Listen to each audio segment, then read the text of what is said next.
Total 125 জনক এই গোট মিছনৰ দ্বাৰা ছাগলী পালনৰ কাৰণে প্ৰথম ফেজত এটা এনেকুৱা এটা চেফ আৰু 5টাকৈ ছাগলী দিয়াৰ কাৰণে এনিমেল হাজবেণ্ডাৰী ডিপাৰ্টমেণ্টে ব্যৱস্থা কৰিছে আৰু এইটো পাৰ্ট অফ গোট মিছন।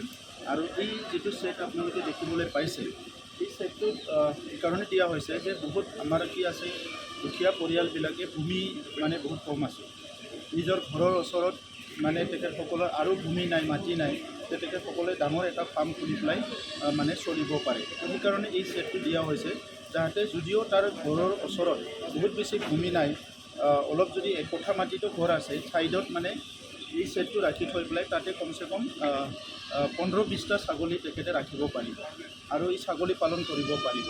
সেইকাৰণে আজি আমাৰ গোট মিছনটো বহুত এটা অভিলাষী আঁচনি হয় আমাৰ, কাৰণ সকলো জানে যে আমাৰ ছাগলী যিটো আছে লোকেল ব্ৰিড, সেইটো বহুত চাহিদা আছে মাৰ্কেটত, বহুত দাম আছে, চবেই বিচাৰে এইটো খাবলৈ। তো সেইকাৰণে আমি লোকেল ব্ৰিডটোকে বেছি গুৰুত্ব দিছোঁ আৰু সেইটো আমাৰ ফাৰ্মাৰসকলে খুব ভালকৈ এইটো পালন কৰিব পাৰে, আমাৰ প্ৰডিউচাৰসকলে খুব ভালকৈ পালন কৰিব পাৰে।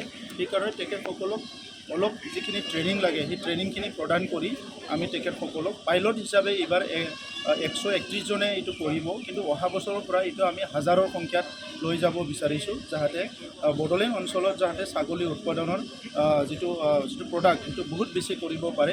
ইয়াৰ কাৰণে এই মিছনটো লোৱা হৈছে। আজি দেখিছে যে বড়োলেণ্ড অঞ্চল শান্তি হৈ অহাৰ পিছত সকলো কিবা নহয় কিবা কাম কৰিব বিচাৰিছে।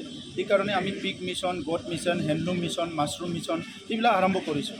আজি মাছৰুমৰো এটা ডাঙৰ মিটিং আছে। ইয়াৰ পিছত হাজাৰ হাজাৰ লোকক আমি ট্ৰেইনিং দিয়াৰ লগতে মাছৰুম উৎপাদনৰ কাৰণেও তেখেতসকলক এনকাৰেজ কৰা হ'ব। তো সেই কামখিনি অলৰেডি আমাৰ যোৱা 2টা বছৰৰ পৰা চলি আছে। তো সেইকাৰণে পল্ট্ৰিৰ কাৰণে আমাৰ কাম আৰম্ভ হৈছে।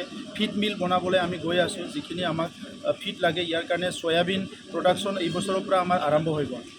এই বছৰ আমাৰ প্ৰায় 300 হেক্টৰ মাটিত চয়াবিন খেতি আৰম্ভ হ'ব আৰু মেজটো যিমানখিনি হৈ আছিলে সেইটোও অলপ বাঢ়াই পেলাই আমি চেষ্টা কৰি আছোঁ। গতিকে কমচে কম 3টা ফিড মিল আমি বড়োলেণ্ডত এই বছৰত স্থাপন কৰিব বিচাৰিছোঁ, যাতে খেতিয়কসকলে বা প্ৰডিউচাৰসকলে ফিড আধাৰ বিচাৰি পেলাই কোনো বাহিৰত যাব লগা নহয় বা কোনো কষ্ট পাব লগা নহয়।